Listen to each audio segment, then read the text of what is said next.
முக்கியமான விஷயம். இப்போ ரசூல் ஸல்லல்லாஹு அலைஹி வஸல்லம் காலத்தில் இந்த தலாக்கு விவாகரத்து செய்கிறாங்கல்ல, விவாகரத்துடைய சட்டத்தை விளங்கிக்கணும். ஒரு கணவன் மனைவிக்கு பிடிக்கலன்னு சொன்னால் கணவன் என்ன செய்கிறான், மனைவியை தலாக்குங்கிறான். இப்படியான தலாக்கு சொல்வதற்கு அவனுக்கு 3 சான்ஸ் இருக்கிறது. கணவன் மனைவியை உடனே பிரிஞ்சிடக்கூடாது என்பதற்காக வேண்டி மார்க் என்ன செய்யுது, தலாக்குன்னு சொல்லிட்டான்னு சொன்னால் ஒரு 3 மாதவிடாய் காலத்துக்குள்ளே என்ன செய்யலாம், அதை வாபஸ் வாங்கிக்கலாம். நான் தெரியாமல் சொல்கிறேன், நம்ம சேர்ந்து வாழுவோம் அப்படின்னு அவங்க சேர்ந்து வாழ்ந்து கொள்ளலாம். இன்னும் கொஞ்சம் நாளைக்கு வாழ்ந்துட்டு மறுபடியும் தலாக்குன்னு சொன்னான்னு வைங்க, அப்போ சொல்லிட்டா அது ஒரு 3 மாதவிடாய் காலத்துக்குள்ளே மனைவியோட சேர்ந்துக்கலாம், பேசாமல் கல்யாணம் கூட பண்ண தேவையில்லை. அதுக்கப்புறம் 3வது தடவை சொன்னான்னு வைங்க, அப்போ தான் சேர முடியாது. தலாக்குன்னு விளையாட்டா, ஒரு தடவை சொன்னால் சரி, 2 தடவை சொன்னால் சரி, 3வது தடவை சொல்லிட்டேன்னு சொன்னால் அப்புறமேல அவங்க விவாகரத்து முடிஞ்சு போயிடும். வேற ஒருத்தனை அந்த பெண்ணை கல்யாணம் பண்ணி அவனும் வேணான்னு தலாக்கு சொல்லி அதெல்லாம் இதெல்லாம் முடிஞ்சு இருக்கும்போது வேண்டாம் போய் என்ன செய்யலாம், 2 பேரும் சம்மந்தப்பட்டால் கட்டிக்கலான்னு இருக்குது. இது தலாக்குடைய சட்டம். இப்போ 3 சான்ஸ் இருக்குல்ல, இதில் இப்போ நம்ம காலத்தில் என்ன பண்ணுறாங்கன்னு கேட்டால் 3 ஒரு நேரத்தில் சொல்கிறது, தலாக் 3 சொல்லிட்டாங்க. 3 சான்ஸ் அவனுக்கு கொடுக்கப்பட்டிருக்கு. 3 சான்ஸ் கொடுக்கப்பட்டால் என்ன அர்த்தம், 3 சந்தர்ப்பங்களில் சொல்ல வேண்டும். அப்போ தலாக்கு சொல்வதாக இருந்தால் ஒரு தலாக்கு சொல்கிறீங்கள, தலாக்குனோட மனைவி இல்லாமல் போயிடுறான். 2வது தலாக்கு நீ யாருக்கு சொன்ன, எப்போ நீ முதல்ல தலாக்குண்டியோ மனைவி இல்லைன்னு ஆகிட்டா, திருப்பி மீட்டிக்கிட்டு வந்தானே மர தலாக்கு சொல்ல முடியும். 2வது நீ சொன்ன தலாக்கு மனைவி இல்லாதவங்க சொல்லியிருக்கிற, மனைவியை தானே தலாக்கு சொல்லணும். ஒருத்தன் தலாக்குன்னு சொன்னாலும் அவன் ஒன்று தான் சொல்லியிருக்கிறான். 3 வார்த்தை யூஸ் பண்ணனால எத்தனை தான், அது 1 தான். இதுதான் சரியான சட்டம். உன்னை 3000 தலாக்கு சொல்கிறேன்னு ஒருத்தன் சொன்னாலும் சரி, முத்தலாக்கு விட்டுட்டேன்னு சொன்னாலும் சரி, உன்னை தலாக்கு லட்சம் தடவை சொன்னாலும் சரி, அதுக்கு மார்க்க சட்டம் என்ன, ஒரு தலாக்கு சொல்லிவிட்டான்னு அர்த்தம். இப்படி சொன்ன பிறகும் அவங்க ஒரு 3 மாதத்துக்கு இடையில சேர்ந்து கொள்ளலாம். 3 மாதம் கடந்துட்டா கூட கல்யாணத்தின் மூலம் சேர்ந்து கொள்ளலாம். 3 மாதத்துக்கு இடையிலன்னா சும்மாவே சேர்ந்துக்கலாம். 3 மாதம் கடந்து இப்படி சொல்லி ஒரு 2 வருஷம் ஆச்சு, ஃபீல் பண்ணுறாங்க 2 பேரும் சேர்ந்துக்கலாமே, முறைப்படி மகர் கொடுத்து கல்யாணம் பண்ணி சேர்ந்துக்கலாம். இப்படியாக மார்க்க சட்டம் ஒரு லேசாக இருக்கிறது. அப்போ இந்த 3வது தடவை யோசிப்பான், ஆஹா 2 முடிச்சு விட்டோம், இன்னொரு தடவை தலாக்கண்டோம்னா நமக்கு அவளோட சேர வாழவும் முடியாதுன்னு நினச்சி ஒழுங்காக நடப்பான். இது சட்டம். இந்த சட்டம் எங்கேருந்து வந்துச்சுன்னு கேட்டால் இப்னு அப்பாஸ் அறிவிக்கிறாங்க, கான தலாக்கு சலாசு, 3 தலாக்கு சொல்வது என்பது அலா அஹதி ரசூலுல்லாஹி ஸல்லல்லாஹு அலைஹி வஸல்லம், ரசூல் ஸல்லல்லாஹு அலைஹி வஸல்லம் காலத்திலையும், ஓ அபூபக்கருடைய காலத்திலையும், ஓ சனத்தைனி மின் ஹிலாஃபத்தி உமருடைய ஆட்சியில் 2 வருட காலத்திலையும் இன்னமாயு அத்து வாஹிதா, ஒரு தலாக்காகத்தான் இருந்தது. ரசூலுல்லாஹ் காலத்தில் 3 தலாக்குன்னு ஒருத்தன் சொன்னால் அது ஒரு தலாக்கு தான். அபூபக்கர் ஆட்சி முழுவதும் ஒருத்தன் 3 தலாக்குன்னு சொன்னால் அது ஒரு தலாக்காக தான் நிறுத்தப்பட்டுச்சு. உமர் ஆட்சியில் கூட 2 வருஷ காலம், முதல் 2 வருஷ காலத்தில் 3 தலாக்குன்னு யாராவது சொன்னால் அது ஒரு தலாக்கு தான் சேர்ந்துக்கிடான்றுவார். இப்படி இருந்தது. பிறகு என்ன செய்கிறாருன்னா, ஃபகால உமர் இப்னு கத்தாப், உமர் அவர்கள் சொல்லுகிறார்கள், இன்னன்னாஸ கத் இஸ்தஅஜலு ஃபி அம்ரின் கது கானத் லஹும் ஃபீஹி அனாத், எதில் நிதானமாக முடிவெடுக்க வேண்டுமோ அந்த விஷயத்தில் மக்கள் ரொம்ப அவசரப்படுறாங்க. முத்தலாக்குங்கிறான், தலாக்குங்கிறான். இதெல்லாம் நிதானம், தலாக்குங்கிறான் அப்படி இஷ்டத்துக்குலாம் சொல்லிட முடியாது. ரொம்ப நிதானத்தை கடைபிடிக்க வேண்டிய ஒரு விஷயத்தில் இவங்க அவசரத்தை கடைபிடிக்கிறார்கள். எனவே அம்லைனாக அழைக்கும், இப்படி சொல்லக்கூடாதுங்கிறதுக்காக வேண்டி 3 ஆக்கிட்டா என்ன, அப்போ தான் பயப்படுவாங்க. 3 சொன்னீங்கன்னா 3 ஆக்கிவிடுவேன் என்று சொல்லிவிட்டு அம்லாகு அலையும், அதை சட்டமாகவும் ஆக்கினார். உமர் சட்டமாக்கி விட்டார். எப்படி ஆக்கிட்டாரு, எவனாச்சு 3 தலாக்குன்னு சொன்ன எல்லாம் ஃபினிஷ், அவர் முடிச்சு 3 தடவை நீ தலாக்கு சொன்னதாக நான் ஆக்கிடுவேங்கிறார். இது இவர் முதல் 2 வருஷத்துல அப்படி செய்யலை. அப்போ ரசூல் ஸல்லல்லாஹு அலைஹி வஸல்லம் காலத்தில் ஒருத்தன் 3 தலாக்குன்னு சொன்னால் அவன் ஒரு தலாக்கு விட்டுருக்கிறான் என்று தான் அர்த்தமாக இருந்தது. அதுக்கப்புறம் அபூபக்கர் காலத்திலையும் ஒருத்தர் 3 தலாக்குன்னு சொன்னாலும் 3000 தலாக்குன்னு சொன்னாலும் அது ஒரு தலாக்கு சொல்லிட்டான் என்று தான் இருந்தது. இன்னொரு தலாக்கு சொல்வதாக இருந்தால் மீட்டு வாழ்ந்து மறுபடியும் ஏதாவது பஞ்சாயத்து பிரச்சனை வந்து அப்புறம் பிடிக்காம போய் அப்புறம் சொல்லணும், அது 2வது தலாக்குங்கிறது. உடனே சட்டி தலாக்குன்னு சொல்கிறது இல்லை, முதல்ல தலாக்கு சொல்லணும் சட்டம் இல்லை, சொல்ல வேண்டிய அவசியம் வந்தால் முதல்ல தலாக்குன்னு சொல்லலாம். சொன்ன பிறகு அவங்களுக்குள்ளே சேர்ந்து வாழ்வாங்க, தவற உணர்ந்து சந்தோஷமாக வாழ்ந்துக்கிட்டு 5 வருஷம் 10 வருஷம் கூட போயிடும். அதுக்கு பிறகு மறுபடியும் பஞ்சாயத்து ஒன்று வந்துச்சுங்கன்னா அப்போ ஒருக்கா சொல்லுவான். இப்படியான ஒரு விஷயம் தான் தலாக்கு. 3 சந்தர்ப்பம், 3 தடவை. நான் குரானில் எப்படி தான் அத்தலாக்கு மர்றத்தானே, தலாக்கு என்பது மீட்டிக்குள்ள தலாக்கு என்பது 2 தடவைகள் நல்லா சொல்லி காட்டுறான். தடவைன்னா என்ன அர்த்தம், ஒரு ஆரம்பமும் முடிவும் இருக்கணும் தடவைன்னு சொல்வதற்கு. தடவைங்கிற வார்த்தை மர்றத்துங்கிறான்ல குரானில், அது தெளிவாக தெரியறதா இருந்தால் ஒரு எந்த ஒன்றையும் தடவைன்னு நீங்கள் எண்ணுவதாக இருந்தால் அது ஒரு ஆரம்பம் இருக்கணும், ஒரு முடிவு இருக்கணும். இது புரிஞ்சுக்கிறதுக்காக சொல்வதாக இருந்தால், ஒரு ஆள் என்ன செய்கிறாருன்னா இட்லி சாப்பிட்றாரு, உட்காந்து ஒரு 40 இட்லி சாப்பிட்றாரு. உட்காந்து என்ன செய்கிறாரு, வைக்க வைக்க சாப்பிட்டுட்டு கை கழுவிடுறாரு. இவர் இட்லி 40 சாப்பிட்டாலும் எத்தனை தடவை சாப்பிட்டாரு? ஒரு தடவை தான் சாப்பிட்ருக்காரு. சரியா? இன்னொருத்தர் உட்கார்றாரு, 2 இட்லி வைக்கிறார், சாப்பிட்டு போய் கை கழுவுறாரு. மறுபடியும் உட்காந்து இன்னொரு 2 இட்லி வைங்கிறாரு. மறுபடியும் திண்டு மறுபடியும் கை கழுவுறாரு. இன்னொரு 2 இட்லியை வச்சு செய்கிறார். இவர் திண்டது 6 தான்.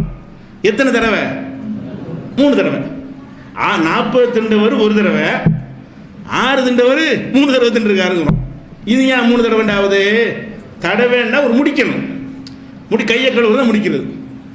ஒரு காரியத்தை முடிக்கிறதுனா இட்லி திங்க ஆரம்பிக்கிறார்ல, 40 வரைக்கும் கையை கழுவல வரும்.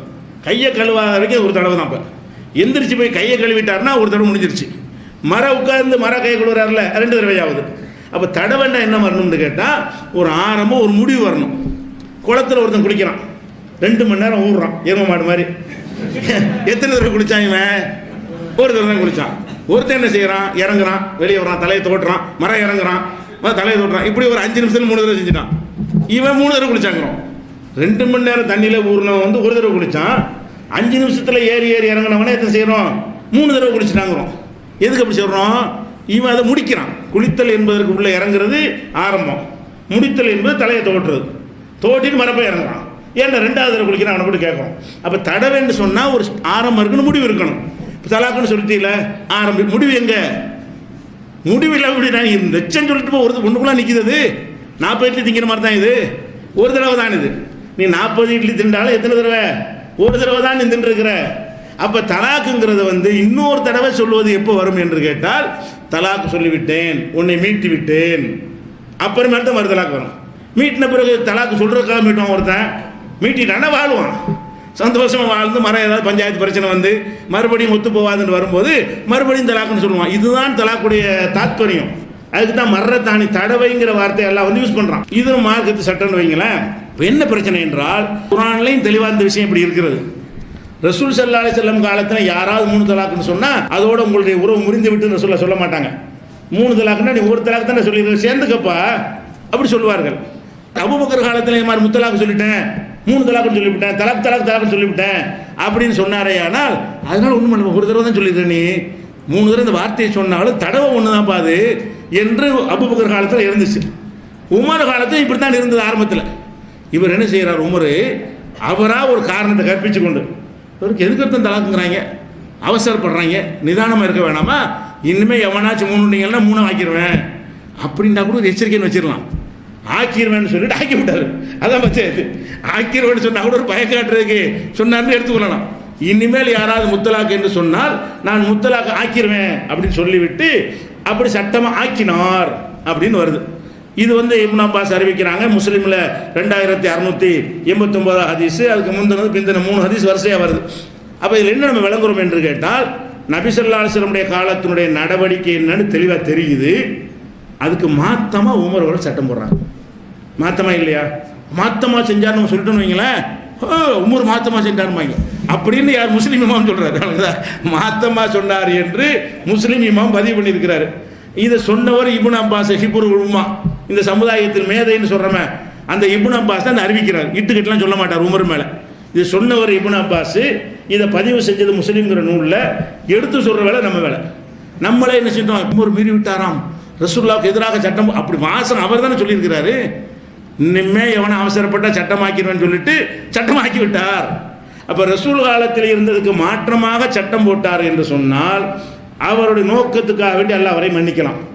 மக்களுமே அடிக்கடி செய்யக்கூடாதுன்னு சொன்னியா, சரி நீ புரிஞ்சுக்கிட்ட விதம் தவறுண்டு, பின்பற்றுறதுக்கு மன்னிப்பானா? உனக்கு எங்கடா போச்சு அறிவு? அவர் ஒரு நோக்கத்தை செஞ்சுட்டு போனார். உனக்கு ரசூலுல்லாஹ்வுடைய வழிகாட்டுதல் உனக்கு தெரியுமா தெரியாதா? 3 1 தானே இருந்துச்சு. முத்தலாக்குன்னு யார் சொன்னாலும் 3 ரசூல் ஆக்குனாங்களா? ரசூலுல்லாஹ்வுடைய எதை நீ சட்டமாக்கணும் தான் எடுத்துக்கொள்ளணும். இதை நம்ம சொல்கிறோம். 4 மதகுக்காரங்க என்ன பண்ணுறாங்கன்னா இதை சட்டம்ங்கிறாங்க. எதை உமர் மாற்றினார் அதான் உங்களுக்கு சட்டம். அப்போ ரசூல் ஸல்லல்லாஹு அலைஹி வஸல்லம் கால முத்தலாக்குன்னு சொல்லிட்டாண்டு மதகுல பத்தா கேளுங்க. ஷாஃபியில் ஹனஃபியில் பத்தா கேட்டிங்கன்னா 3 தலாக் என்றால் சின்ன நிலைமை முடிஞ்ச அவ்வளோதான் அப்படின்றாங்க. வேற ஒருத்தனுக்கு அந்த பொண்ணை கல்யாணம் பண்ணி கொடுத்து அவனு வேணான்னு சொன்ன பிறகு தான் இவர் கல்யாணம் பண்ணணும், அவங்க வாழ்க்கையை முடிந்து விட்டது அப்படிங்கிறாங்க. அதில் ஒரு வேடிக்கை என்ன தெரியுமா, சில அஜத்து மாறு விட்டு பொண்ணு இப்படியா ஏற்பட்டு போயிடும். தௌஹீஜ மாற்றுப்போம் எப்படியா அவன் பொண்ணு பஞ்சாயத்துனோடனே என்ன செய்யறது, தௌஹீஜ மாத்திரம் வந்தா கேளுங்க, அவங்க வந்து சேர்த்து வச்சிருவாங்க, உனக்காண்டே சேர்த்து வைக்கிறோம். ஹதீஸ்ல இருக்குது அவ்வளவுதான். அவனுக்கு பாதிப்பு வரும்போது, தன்னுடைய மகளுக்கு தங்கச்சிக்கு பிரச்சனை வரும்போது நம்ம மதுகபுல பத்துவா கொடுத்தா நிற்காது, மகள் வாழ்க்கை போயிடும், தங்கச்சி வாழ்க்கை போயிடும், இவங்கள்ட்ட போனால் ஹதீஸ் படி பத்துவா கொடுப்பாங்க, சேர்த்து வச்சுக்கலாம். அதுக்கு அனுப்பி விடுறாங்க சொந்தக்காரங்களெல்லாம். அடுத்தவனுக்குலாம் வேற சட்டம். குடும்பத்து பஞ்சாயத்து ஆலிம் சாக்களுக்கு வந்துருச்சுன்னு சொன்னால் தௌஹீத் ஜமாத்தில் போய் பத்துவா வாங்கிட்டு வா கேட்கணும். அப்போ எதுக்கு இது சொல்கிறோம்னு கேட்டால், அழகான ஒரு மார்க்க ரசூலுல்லாஹ் காலத்தில் இருந்துச்சு, அதுக்கு மாற்றமாக உமர் சொன்னார்னா எதை காட்டுது, நம்ம என்னென்னு புரிந்து கொள்வது. இதை அவங்களுடைய செயலுக்கு அல்லாட்ட அவங்களுக்கு அல்லாஹ்வுக்குள்ள விஷயம், அதுக்கு நம்ம போகவில்லை. எப்படி நம்ம புரிந்து கொள்வது, ரசூலுல்லாஹ் சொன்னதுக்கு மாற்றமாகவும் ஒரு நல்ல நோக்கத்தில் சட்டம் போடுவார்கள் அப்படி வச்சுக்கிறோமே. நல்ல நோக்கத்தில் சட்டம் போட்டாலும் சட்டம் அல்லாஹ்வுடைய சட்டம், அது வஹீயுடைய சட்டமா, வஹீக்கு மாற்றமான சட்டம். அப்போ வஹீக்கு மாற்றமாக தெரிந்து கொண்டே வஹீக்கு மாற்றமாக சட்டம் போடுறாங்களே, தெரியாமல் இருக்குன்னு சொல்ல முடியாது. அந்த அனுமதி கேட்குற விஷயம் மாதிரி 2 வருஷம் இவர் அமல்படுத்தி இருக்கிறார். உமருக்கு தெரியாமல் சொல்ல முடியுமா? ரசூலுல்லாஹ் காலத்தில் நடைமுறையில் இருந்து, அபூபக்கர் காலத்தில் நடைமுறை இருந்து, இவர் ஜனாதிபதியாக இருக்கனால இவர் தான் அமல்படுத்தக்கூடிய ஆளை இவர் தான். 2 வருஷம் இவரே அந்த சட்டத்தின்படி தீர்ப்பளித்து அதுக்கு பிறகு மாற்றினா அப்போ சரியில்லை தானே இது. ஆனால் மாற்றிருக்கிறார். மாற்றினதுக்கு அவர் குற்றவாளியா இல்லையா, எல்லாம் மன்னிச்சு அவருடைய தியாகங்களுக்கெல்லாம் மன்னிப்பு, அது ஒரு விஷயம். மன்னிப்பு தான் எல்லாம் சொல்லிட்டான், 30 போரில் கலந்துக்கிட்டதுனாலேயே அவருடைய பாவங்கள்லாம் மன்னிக்கப்பட்டு போயிடும், அது ஒரு விஷயம். நாம் இதை எடுத்துக்கொள்ளலாமா என்பதுதான் டாபிக். எடுத்துக்கொள்ள முடியாது. உமர் சொன்னால் நமக்கு ஹதீஸ் தான் போதும், 3 தலாக்குனா 1 தலாக், இதுதான் சட்டம். இதை மதுஹப்காரங்க ஏற்றுக்கிற மாட்டாங்க. சஹாபாக்களை பின்பற்றணுங்கிற விஷயத்தில் வந்து நிற்கிது பாருங்க. பேசிக் தப்பாக போனதுனால பெண்களுடைய வாழ்க்கை நாசமாக போகுது. கோபத்தில் ஒருத்தன் சொன்னதுலாம் என்ன செய்யறது, அல்லாஹ் 3 சான்ஸ் கொடுத்துருக்கு, இவங்க பறித்து ஒத்த சான்ஸ் ஆக்கி குடும்ப வாழ்க்கையை நரகத்தில் தள்ளி கொண்டிருக்கிறார்கள். அப்போ ஹதீஸ் தான் நமக்கு சேஃப்டி, வஹீ தான் சேஃப்டி. வஹீ தான் நம்ம அல்லாஹ் படைச்சவன்ட்டு வந்ததுனால எல்லாத்தையும் கவனிப்போம். அல்லாஹ்ட்ட வந்து சட்டமாக இருந்தால் அந்த அடிப்படையில் நம்ம இந்த ஒரு விஷயத்தை என்ன செய்கிறோம், விளங்கிக் கொள்கிறோம். இது போக இன்னும் சில சட்டங்கள்லாம் இருக்கிறது. இது என்ன ஆழமாக தெரிஞ்சுக்கணும். சஹாபாக்களை பின்பற்றுதல் என்பது, இமாம்களை பின்பற்றுதல் என்பதெல்லாம் எதிர்வாதங்களோடு சேர்ந்து நீங்கள் அறிந்து கொண்டால் தான் நம்ம உறுதியாக இருக்க முடியும்.